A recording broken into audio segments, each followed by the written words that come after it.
காரிய சித்தி மாலை. பந்தம் அகற்றும் மனந்த குணப் பரப்பும் அவன் பாலுதிக்குமோ, எந்த உலகம் அவனிடத்தில் ஏண்டி இருந்து சுரக்குமோ, சந்தமறை ஆகமம் கலைகள் அனைத்தும் அவன் பால் தகவருமோ, அந்த இறையாம் கணபதியை அன்பு கூறத் தொழுகின்றோம்.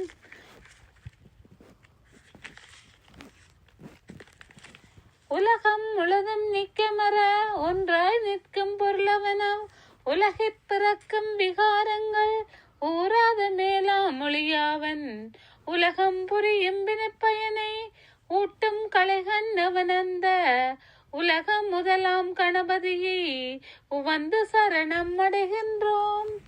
இடர்கள் முழுதும் அவனருளால் ஏதி விழுப்பம் சரணமாயும்